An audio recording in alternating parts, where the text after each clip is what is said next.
Have you ever found yourself sitting alone in a quiet room, staring out the window and wondering, how did it all get so silent?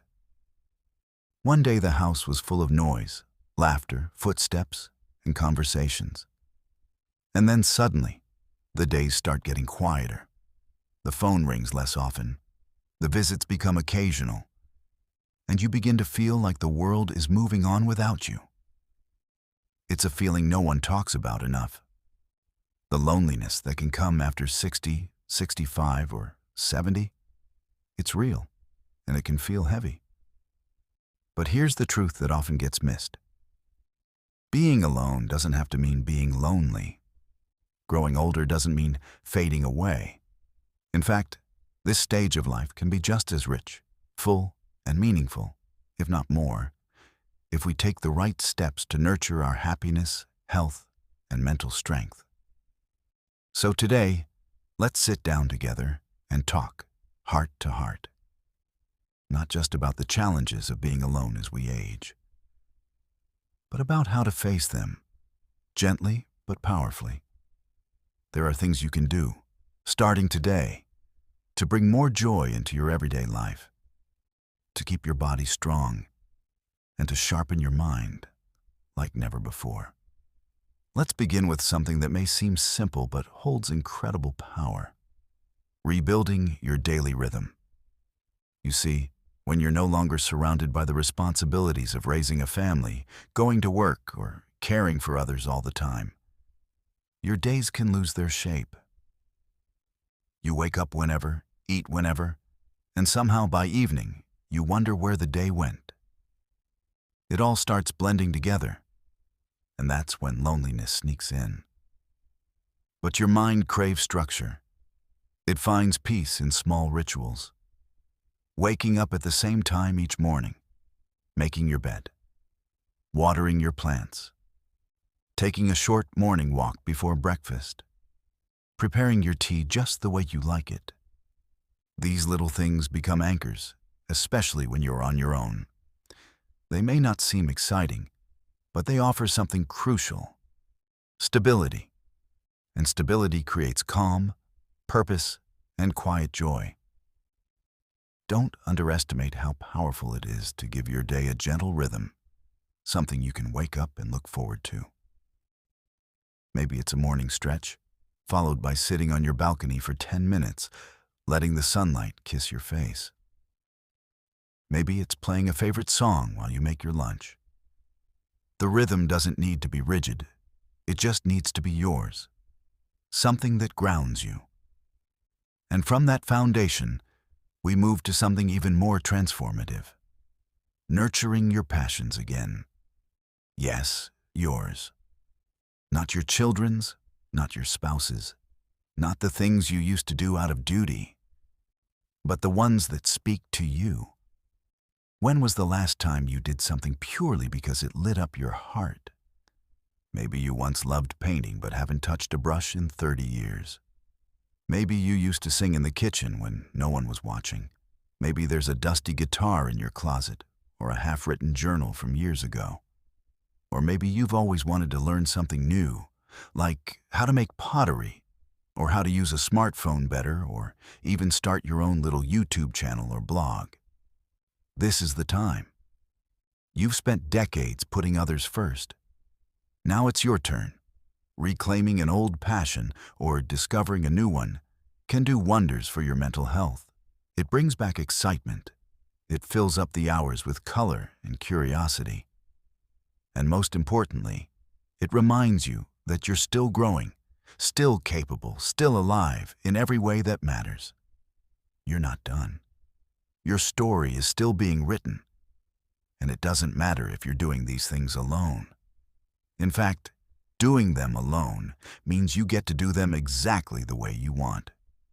No compromises, no explaining yourself. Just pure personal joy. And if you're thinking, well, what's the point at my age? Let me gently stop you right there. The point is you, your happiness, your spark, your right to a life that feels good to live. Whether you're 60, 70, or 85. there's still room for firsts. First time picking up a paintbrush again, first time dancing alone in your living room, first time learning to make a video call with your grandchildren, first time starting a little herb garden on your windowsill. These moments add up, and they are yours to create. Now let's talk about something deeper. Something that often goes unnoticed but plays a huge role in how we feel when we're alone. The way we talk to ourselves. You see, when there's less noise around us, the inner voice gets louder. And sometimes, that voice isn't very kind. It brings up regrets. It replays old mistakes. It whispers thoughts like, "I'm not useful anymore," or "No one needs me now." But here's what I want you to remember. That voice isn't always telling the truth. You are needed. Maybe not in the same ways as before. But your presence still matters. Your wisdom, your experiences, your stories. They are gold. And not just to others, but to you. You need to believe in your own value, especially when you're on your own. Speak kindly to yourself. When you make a mistake, laugh. When you feel sad, comfort yourself like you would a dear friend. When you look in the mirror, see the strength in your eyes instead of focusing on the lines. Being alone can make us more aware of that inner dialogue. So train it to be gentle, forgiving, and empowering. You deserve that. And finally, for now, let me say this. You are allowed to feel lonely sometimes. That doesn't make you weak or broken. It makes you human. But what matters most is what you do with that feeling. Will you let it pull you down? Or will you let it nudge you towards something new? Something beautiful? Something just for you? You have more control than you think, more strength than you know. And this chapter of your life, it can be a masterpiece. So, now that your days have rhythm again, and you've begun to touch those old passions or try something new for yourself, let's talk about something that might feel a little harder. But even more important, staying connected to the world, even when it feels like the world has moved on without you. When we grow older, our circle often shrinks. Some friends move away, some pass on. Family gets busy. The phone doesn't ring as often. And slowly, we start pulling back. Not because we don't care, but because it hurts to feel left behind. We say things like, "I don't want to bother them," or "They've got their own lives now." But isolation doesn't just happen because others walk away. It also happens when we stop reaching out.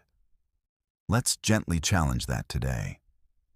Because the truth is, staying socially connected is like watering a plant. It needs regular care, even if it's just a few drops at a time. You don't have to go to loud gatherings or pretend to be someone you're not. But what you can do is build small, meaningful bridges. Ones that keep you connected without exhausting you.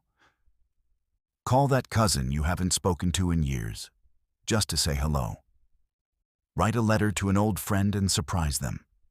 Join a small book club or an online group for people your age who share your interests. Even better, volunteer your time at a local school, temple, library, or shelter. You don't have to do it every day. Even once a week can make a world of difference. Not just for them, but for you. Because when you're around others, even briefly, you begin to feel seen again. You're reminded that your smile still matters. Your stories still make people laugh. Your presence still brings comfort. And those little moments of connection, those small laughs, handshakes, or shared cups of tea, they fill your heart in ways that loneliness never could. You know what else? There's nothing wrong with being the one who reaches out first. Some people won't know how much you're craving connection unless you tell them. And yes, you might reach out and not get the response you hoped for. That happens. But don't let it stop you. The right people will show up. Sometimes you just have to go first. Even technology can be your friend here. I know phones and apps and video calls can feel confusing. But trust me, once you learn them, they open up a whole new world. You can see your granddaughter's dance recital live from 300 miles away. You can laugh with an old friend over a video call. You can join groups where people your age are cooking, crafting, sharing stories, and even dating. Yes, dating. Because age doesn't cancel your need for love and companionship. The point is, don't shut the door completely. Even if some people have walked out, leave it slightly open. Let life surprise you. Let connection find its way in. And now, we move to something that carries you through even the loneliest of days. Caring for your body like it's your best friend. It's easy to think of physical health as something separate from our happiness. But the two are deeply connected. When you move your body, your brain lights up. Your mood improves. Your energy rises. Even a 15-minute walk can make you feel more alive, more hopeful, and more grounded. And no, you don't need to start jogging marathons or lifting heavy weights. But your body, no matter what shape it's in, craves movement. Stretch while the kettle boils. Do gentle yoga with a YouTube video. March your legs while watching your favorite show. Use that flight of stairs once a day if you can. Dance to old Bollywood or jazz tunes when no one's watching. Let your body remember what it means to move freely, even with a few aches. You'd be amazed how your sleep improves, your digestion eases, and your mind clears up when your blood gets flowing. And when your body feels a little stronger, your spirit does too. Take care of what you eat as well. You don't need to go on strict diets or measure calories. But notice how certain foods make you feel. More fruits and vegetables. Less packaged stuff. Hydrate. Eat slowly. Enjoy your meals like rituals. Sit by a window when you eat. Make your plate colorful, not just for nutrition, but for joy.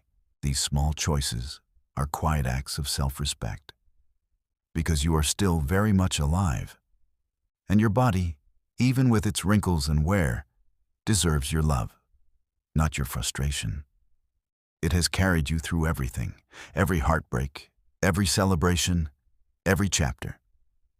Treat it like the loyal friend it's been. And here's something beautiful that happens when you start taking care of your body again. Your confidence returns. You stand taller. You feel more in control. And that feeling, it spills into everything else. Into your conversations, your decisions, your dreams. You begin to believe that you still have so much to give, so much to enjoy, and so much left to live. So yes, even if you're on your own right now, even if it feels like the world has gone quiet, you are far from alone in spirit. You are still needed. You are still whole. And every day that you wake up is a chance to honor yourself, one small step at a time. You've begun to shape your days, explore your interests, reconnect with others, and take better care of your body.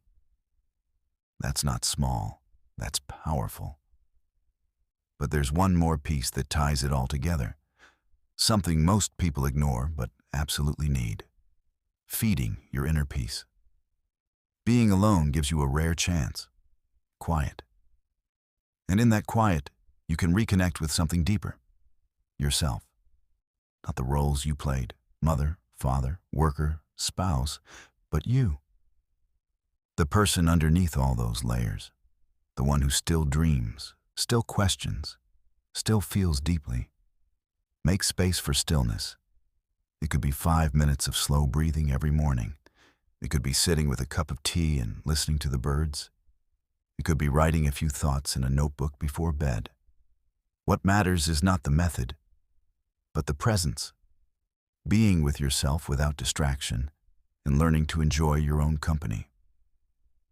This is where mental strength is built. In those quiet moments, you start to feel stronger, more centered. The world outside may feel chaotic or distant, but inside, you're calm, rooted. And from that place, you can handle anything: loneliness, uncertainty, even grief, with quiet courage. Don't wait for someone else to give you peace. Create it for yourself, one moment at a time. And trust me, it will grow. You're not forgotten. You're not invisible. And you're certainly not finished. This season of your life can be your most beautiful yet.